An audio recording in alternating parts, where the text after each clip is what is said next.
중국 그만 가고 미국 가야 한다. 자, 이렇게 일정까지 다 훈수를 두는데 먼저 최순실 씨와 박근혜 대통령 17년 전 목소리 또 이어서 들어보시겠습니다.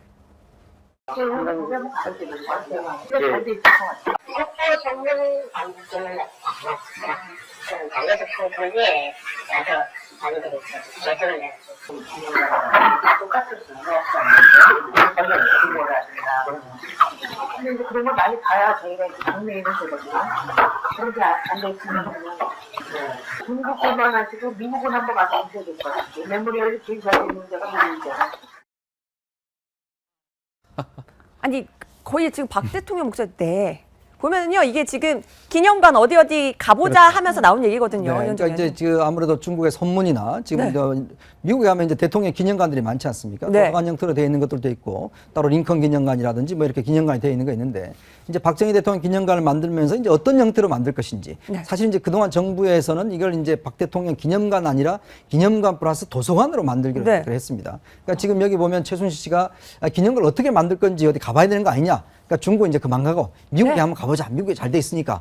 자, 그런 식으로 이제 다들 이제 뭔가 자기가 방향을 설정을 하고 박 대통령한테 이제 지시를 하는 겁니다. 자, 네. 중국 가지 말고 이제 미국 가자. 이런 식으로 해서 하는데 사실 그런 거 보면 박 대통령의 어떤 해외 순방이라든지 뭐 이런 것도 보면 사실은 최순실 씨가 모든 것들 다 기획을 하고 어디서 무슨 옷을 입을 것인지 또 무슨 한복을 입을 것인지 다 이제 기획을 했지 않습니까? 네. 이제 그런 걸로 보면 그때 당시에도 저렇게 모든 것들을 결정을 했다라면 그러니까요. 지금의 어떤 상황들 보면 사실 외교 일정을 결정하고 거기에 무슨 옷 입을지 뭘 이야기할지 결정하는 거는 저는 오히려 당연한 것이 아닌가라는 그런 좀 생각도 들어요. 그렇군요. 근데 최순실 씨 얘기를 들어보면은요 반말투인데요. 박근혜 대통령은 네라고 대답합니다. 그 음성 다시 한번 들어보시겠습니다. 잘돼 있을 것 같아요.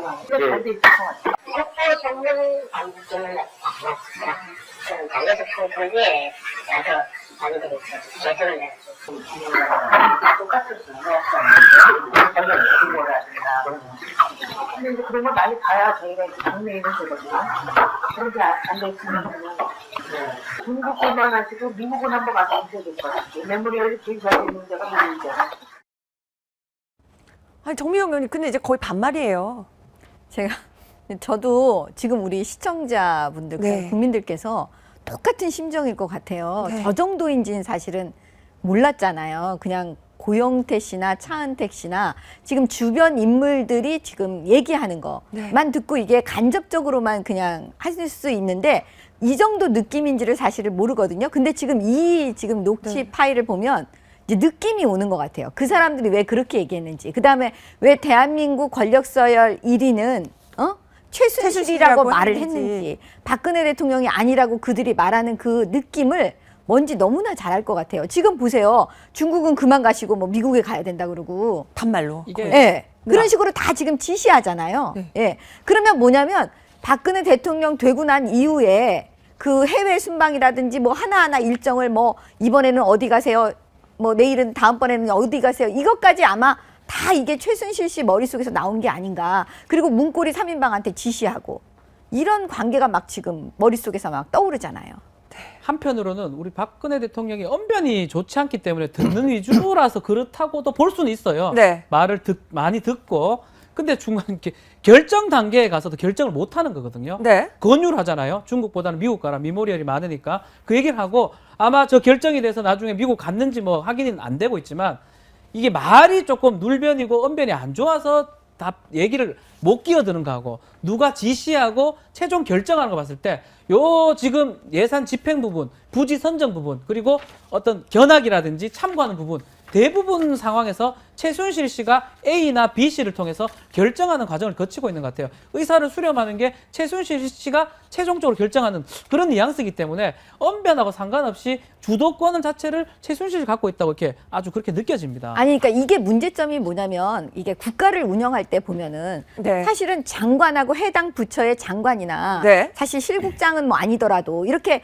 대통령하고 대면 보고를 해서 대화를 해서 우리가 뭐 예를 들어 중국을 갑시다, 미국을 갑시다, 이번에는 어떻게 합시다. 이걸 장관하고 대화를 해야 돼요. 네. 국무총리하고 같이. 네.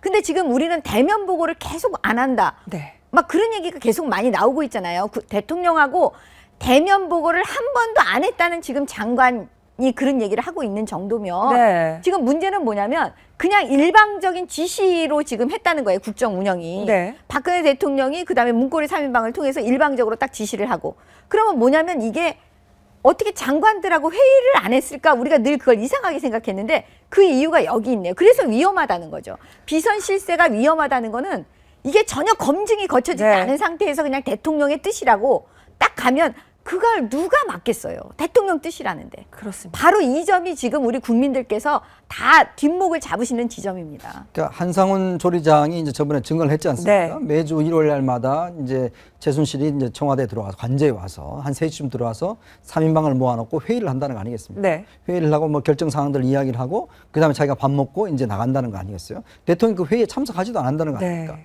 자, 그러면 이 3인방들이 기본적으로 모든 대통령의 전달 사항, 결정 사항들을 전달해주는 그런 역할들을 했잖아요. 그러니까 그 모습이 지금 좀 겹쳐져요. 이 녹음을 들으면. 그렇다고 본다면 네. 지금 결국은 국정 운영 전반에 대해서 최순실이 자 이렇게 해서 자 이렇게 하기로 했으니까 그다음에 이제 보고서는 다들 이제 서면 보고서 다 왔으니까 그건 자기가 다 검토를 해보고 자 그럼 이렇게 해서 결정하시죠. 그럼 네. 대통령 뭐 그러시죠. 그러면서 그냥 바로 통과되는 겁니다. 네. 그러니까 대통령 당연히 대면 보고 받을 필요가 없죠. 왜냐하면 결정을 거기서 하니까. 최순실 씨가 하니까 참 답답한데요. 저희가 이 30분 동안 대화록을 보면서 낯익은 이름이 또 등장을 합니다. 최순실 씨가 입에 올린 그 이름 누굴까요? 잠시 들어보시죠. 어떻게 박지원 씨그 11시 인터뷰 하는 게 전혀 의미가 없어요. 양반은 뭐 위에 부장이 그래야 하는 돼가지고. 그렇죠. 대통령 일대 때만 우리가 이렇게 되고 그 속도를 좀 빨리 하셔야겠어요. 박지원 지금 국민의당 원내대표가 등장한 이유가 당시 이제 김대중 정부 때 또 여러 가지 큰 직책이 있었잖아요. 그렇죠. 박지원 당시에 이제 그 문화부 장관도 했고요. 네. 당시에 이제 아마 그 대통령의 핵심 측근이었기 때문에 네. 이 문제와 관련된 이제 결정을 좀 빨리 네. 촉구를 해라. 왜냐하면 당시에 이제 위원회가 구성이 되고 뭐 이제 예산 문제로 사실은 그때 이제 좀 문제가 많았고 또 부지 선정 문제로 굉장히 좀 트러블이 있었습니다. 왜냐하면 이제 박 대통령 입장에서는 좀 광화문이나 용산 쪽으로 해서 좀 사람들을 많이 올 수 있게 하자 했는데 이제 상암동을 가니까 이 상암동은 당시만 해도 지금 지금과 같이 그렇게 많이 개발이 안 됐을 때 네. 그렇다 보니까 상암동으로 가면 거기 누가 찾아가겠느냐. 근데 결국 이제 서울시가 이제 나중에 월드컵 하고 그러면 사람들 많이 간다. 이제 이런 걸 해서 이제 결국 상암동 결정이 됐거든요. 그러니까 그런 걸로 보면 결국 이제 박지원 씨한테 이야기를 해서 빨리 좀 촉구 좀 해라. 근데 여기 저는 촉구라는 말에 굉장히 좀 꽂혔는데 이게 뭐냐면 네. 대통령이 이제 그 미르와 K스포츠 대단에서 네. 뭘 할 때 그때 이제 안종범 수석이 좀 미적미적 거렸지 않습니까? 네. 그러니까 대통령이 다시 막 한번 혼을 냈잖아요. 왜 빨리 이거 추진 안 하는지. 리커창 총리가 지금 오는데 왜 우리가 한류 저거 하려면 빨리 이거 해야 되는데 그때 최순실 씨가 대통령한테 그 좀 빨리 좀 촉구하라 그러세요. 그렇게 그때도 그때 이야기를 촉구란 했거든요. 말을 썼군요. 그러니까 뭐냐면 결국은 최순실이 대통령한테 그 좀 빨리 안종범 수석한테 이야기해서 빨리 좀 하라고 촉구 좀 시키세요. 좀 이런 식으로 이야기하니까 대통령이 이제 움직인 거란 말이죠. 네. 여기 똑같은 거 아닙니까? 박지원 네. 당시에 이제 한테 이야기를 해서 빨리 좀 촉구를 하도록 하세요. 결국은 이제 대통령을 중심에 놓고 최순실이 지시를 하고 그 대통령 그걸 이행을 하는 그런 관계를 보여주는 녹취가 아닌가 싶습니다. 박지원 원내대표 당시 이제 1999년 대화 속에도 박지원이라는 인물이 등장을 했는데 자, 저희가 다시 지금 채널을 고정하신 또 시청자분들을 위해서 자, 박근혜 대통령과 최순실 씨 1999년 대화를 저희가 들려드리고 있는데 다시 한번 자, 최순실 씨가 박 대통령에게 의원님이라고 부르면서 했던 그 대화 다시 한번 들어보도록 하겠습니다. 의원님이 이제 그쪽 청와대 관계자를 만나서는 안 되겠고 절대적으로 이런 방법들을 시행령으로 구성했는데 그걸 받아들일 수 있거든요. 아무도 나쁠 거 없어요. 그냥 지금 완전히 스트가 들어갔고 미심쩍은 없어요. 나라고. 그러면 대학원님에게도 많은 사람들이 신앙한다 그러면 그거라도 해가지고 언제를 만들어서 나라를 끌고 가야지 어떻게 그렇게 하겠다는 거잖아요. 그럼 이렇게 해서 이런 분들이 모여서 추진위원장을 뽑는 게 낫지 않아요? 그렇게는 안 하는데 신고를 하시면 힘들도 없고 그냥 얼굴로 씨가 들어와 오셨는데 대답을 안 하시는 거예요. 정부하고 그래서 바로 이렇게 취한다고 했는데 들어보세요. 그렇다고 좀 놔주세요.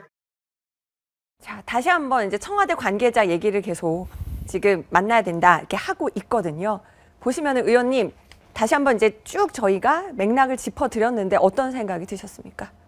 그 당시 이제 그 여의도에서 저는 2014년도에 이제 보궐선거로, 재보궐선거로 국회에 갔는데 그때 참 이상한 일들이, 얘기들이 많았었어요. 그게 뭐였냐면 그 대면 보고를 전혀 대통령께서 안 받으신다고 하고 하니까 그 이제 장관들이 어떻게 결정을 해서 처음에는 그냥 오케이가 됐는데 그 다음에 청와대로부터 지시가 오면 그냥 일방적으로 그냥 바뀐다는 거예요. 네. 정책이. 그래서 지금 보니까 그게 최순실 씨가 이제 위에서 얘기해서 결정을 하면 아마 그렇게 바뀌어서 내려온 게 아닌가. 네. 네, 그랬던 것도 이제 이해가 돼요. 보니까. 보면은 또 하나 너무나 익숙해져 있어요. 저 지금 시스템이. 그러니까 이게 무엇이 잘못된 건지를 전혀 지금 아무도 캐치를 못하고 있었던 것 같아요. 네, 보면 그래도 박 대통령 계속 나라에 구심점이 없어요. 뭔가 나라에 대한 걱정은 한다는 듯한 느낌은 들기는 하거든요. 근데 뭔가 결정하는 위치에 있는 것 같지는 않습니다. 그렇죠. 그러니까 결국 박 대통령은 보면 이제 그냥 중간에서 이제 잠깐 이야기만 하는 그런 것 같고, 특히 저 관계에서 보면 사실 그 비서관들도, 그다음 뭐 비서라는 사람들도 보면 전혀 뭐 박 대통령에 대해서 뭐 예우를 하고 있는 것 같지가 않아요. 그러니까 그런 걸 보면 결국 이제 최순실과 그 비서들이 뭔가 뭐 결정을 하고 이야기를 하면 박 대통령이 코멘트만 한마디 하는, 그냥 뭐 평소에 본인 이야기하는 나라와 국가 걱정, 네. 제가 뭐가 있겠습니까? 가족이 있습니까? 뭐 있습니까? 저는 오로지 나라밖에 없습니다. 뭐 이거 사실은 주상적인 이야기만 하는 것이고, 네. 여기 보면 최순실은 정말 구체적인 이야기를 하지 구체적으로 않습니까? 돈, 자, 얼마. 돈과 하고 누구한테 이야기를 하고 네. 누구한테 촉구를 하고 다 이제 구체적인 지시를 하잖아요. 네. 그럼 대통령 그걸 갖다 이행을 하는 것이죠. 자, 최근에 보십시오.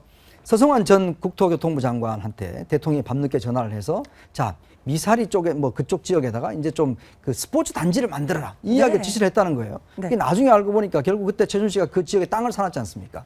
그걸 이제 얘가 평창하고 올림픽 등등을 하면서 그 중간지대에 뭔가 체육 스포츠 만들어라. 그러니까 본인이 가만 생각해 보니까 이게 지금 최순실씨가 땅 사놓은 데예요. 자, 그러면 장관 입장에서는 네. 그 땅, 그 지역에 대해서 그럼 집행을 해야 되는데 대통령이 지시지 않습니까? 그러니까 결국은 최순실이 대통령한테 이야기했겠죠. 내가 땅 사놨는데 거기 뭔가 좀 개발해야 될 거 아니냐. 그래 하면 대통령이 또 지시를 하고, 이런 방식을 통해서 결국은 국정농단을 했던 그러한 것들이 저 때부터 저게 하나 습성화되어 있는 것 같아요. 그러니까 저 내에서는 그냥 저런 게 일상화되어 있고 그게 그냥 전혀 문제가 안 됐던, 그 전혀 어떤 소통 방식에서 그냥 굳어져 왔던, 그렇게 많은 언론들이 좀 제발 좀 대면 네. 보고 하시라 이야기를 하더라도, 아니 대면 보고 왜 필요하세요? 서류만 내면 다 결정은 저기서 하는데. 그러니까 지금 보면 그걸 이해할 수 있는 거죠. 자, 근데 네. 지금 이 부분은 또 다를 수가 있는 게, 박근혜 대통령은 최순실 씨 땅이 그 미사리 근처에 네. 있는지를 모를 수도 있어요. 예, 그렇게 아마 얘기할 가능성이 높아요. 아마 변호인들이 얘기할 때는. 아마 이제 특검 조사나 예, 여러 가지 예, 앞두고 예. 그렇게 얘기를 전혀 할 몰랐다 것이다. 그거는. 그러니까 최순실 씨하고 박근혜 대통령 사이에서 사실 어떤 얘기가 주고 갔는지 모르지만 네. 그래서 위험하다는 거예요. 기선 실세는 그래서 위험한 거예요. 왜냐하면 미사리 근처에다 뭘 하고 이러는 건 사실 장관하고 토론을 통해서 정해져야 되는데, 일방적으로 전화를 해서 밤에 늦게 장관한테 뭘 시킨다? 이거 굉장히 위험한 일이잖아요. 네, 그렇습니다. 자, 저희가 박 대통령이 1999년 의원 시절 바로 최순실 씨와 나눴던 대화 내용, 특히나 최 씨가 참 예산, 부지 모든 것을 쥐락펴락합니다. 그 목소리 다시 한번 이어서 들어보시겠습니다. 근데 예산이 다 애매해요. 이 사람들이 그 어떻게 짠 거야? 그 100억, 200억, 뭐 300억 이렇게. 누가 예산 편성을 한 거야? 지금 국내에서 예산이 700억 잡았는데 지금 정부 예산이 300억 나가질 지금 책정이 돼 있습니다. 이에서 뭐를 주는 건데? 국내에서 조만간 건립 예산 전부를 가지고 그리고 국내에서는 생가를 이쪽에다 수령관 하면 300억 들어갈 필요는 없어. 그렇죠. 그래서 그게 이제 예산을 빼내들이 정해진들 안 네. 전국적으로 이렇게 그런 권리생가는 그 예산 편성되는 대로 아까 주시니까 그 서클을 지금 마을을 소통을 하고 교수의 어려우면 고향 수련도를 그런 거 언제 거기 부분이 어딨죠? 그래서 가서 고향 수련이나 그런 민간인의 그런 대통령은 건립을 할 수가 있기 때문에 할 수가 있기 때문에 땅값을 우리 가족과 저기는 용인에서 그런 거에 대해서 무슨 말이에요? 그쪽은 어떠죠? 전두환 씨가 그 연구소 책임 데가 어디 있어요? 거기도 그런 데서 많았어. 국민선거거리에서 몇 단계에서 결정을 해야지. 왜냐하면 설명은 대보시고 따라서 되니까 군수에서 받은 게 이런 대보시고가 전국 도에서만 하는 그거는 설명을 안 하는 거예요. 그쪽으로 해가지고 국내에서 그걸 처리한다는 건 말이 안 돼. 그건 말이 안 있을 수도 없는. 누가 그러면서 성공하겠어요? 자기 지역과 있어서 그런다. 구체적으로 보면 네. 지금 박정희 대통령 기념관 만드는 예산, 네. 부지, 부지. 그리고 돈 모으는 방법 네. 그 얘기들을 지금 하는 걸로 보입니다. 네. 근데 이제 최순실 씨가 있고 A, B 씨가 있습니다. 이 A, B 씨가 박근혜 대통령 분명히 옆에 있었는데요. 부지 관련해서 용인하고 어떤 의견 한번 용인 뭐 얘기했는데 결국 다 무시를 당하고 보면은 별 얘기를 못 이 해요. 못하는 경우고 부지라든지 예산 조달하는 거 하고 모든 것들을 최순실 씨가 결정하고 그리고 보고를 A, B 씨 남성들이 보고하는 뉘앙스로 보입니다. 이때 사실 알고 보면 17년 전 박근혜 대통령이 의원 되고 1년 됐을 때거든요. 네. 그 후에 정말 승승장구해서 한나라당 대표도 되고 뭐 저는 추측하건대 저 때가 시작이 돼서 17년간 계속 똑같이 옆에 있었다면 네. 저 때 저 목소리라면 지금은 정말 목소리가 크지 않을까. 그 박근혜 대통령의 위치가 크면 클수록 최순실 씨가 저 때도 목소리가 저렇게 큰데 아, 지금은 중간중간에 더 커졌을 거라 확실히 되고 지금 결국 이렇게 된 게 저 때가 참 아까 우리 의원님 말씀처럼 필연적인 상황이 아니었나. 결국 저렇게 오랫동안 만난 사이인데 서로 존대하고 존댓말을 쓰면서 최순실 씨가 모든 사업을 집행하고 하는 자체가 결국 이런 비극의 단초였다고 생각이 듭니다. 근데 지금 더 나빠진 건 뭐냐면요. 네. 그래도 저 때는 박근혜 대통령 포함해서 회의를 하고 있잖아요. 근데 최근에 나온 지금 조리장 얘기에 의하면 네. 지금 일요일마다 박근혜 대통령은 빠진 상태에서 빠지고, 네. 예, 문고리 거의 그 3인방 그 비서관들하고 최순실 씨만 지금 회의를 했다는 거 아닙니까? 그러면 나중에는 이제 박근혜 대통령 아예 없는 상태에서 최순실 씨가 이 국정을 다 거의 결정한 게 아닌가라는 지금 의심이 되는 거예요. 그리고 그 의심이 결국에는 뭐냐면 이 정황 증거로 거의 확인을 해주고 있는 게 아닌가. 참 네. 슬픈 일입니다. 저는 이걸 보면서 어떤 느낌이 드냐면 이 아이돌 가수 하나 이제 키워서 기획사 사장이 있죠. 아, 네. 그러니까 기획사장이 모여서 이제 아이돌 가수는 가서 그렇군요. 노래 부르고 그럼 기획사장이 다 이제 모든 걸 다 챙기고 뭐 이런 어떤 관계 이런 관계가 연상이 좀 상당히 많이 돼요. 자, 최순실 씨가 기획사 사장 같다는 느낌도 말씀을 해주셨는데 바로 최순실 씨는 지시를 하고 박 대통령은 짧게 대답하는 그 목소리 다시 한번 들어보시죠. 국회 정문 안주는 달려서 상태에 가서 자기들이 결정을 내렸죠. 똑같은 근데 이제 그런 걸 많이 가야 저희가 이제 국내에 있는 거거든요. 그렇게 안돼 있으면 중국만 하시고 미국은 한번 가서 보셔야 될 것 같아요. 메모리얼이 제일 잘 되는 데가 미국이잖아요. 이 음성을 들으면서 의원님 저는 계속 이 사태를 불러온 게 정말 이미 17년 전에 다 예견된 일이었다라는 생각이 듭니다. 아마도 최태민 씨가 과거에 저렇게 하지 않았나 싶어요. 네. 그러니까 이제 최태민 씨가 한 그 역할을 최순실 씨가 옆에서 계속 보고 있고 그 최태민 씨 이제 사라지고 난 이후에 그 최순실 씨가 그대로 그걸 했기 때문에 박근혜 대통령이 저렇게 신뢰하는 관계로 이게 굳혀진 게 아닌가 하는 생각을 해봐요. 네. 근데 이게 정윤회 문건 파동 때도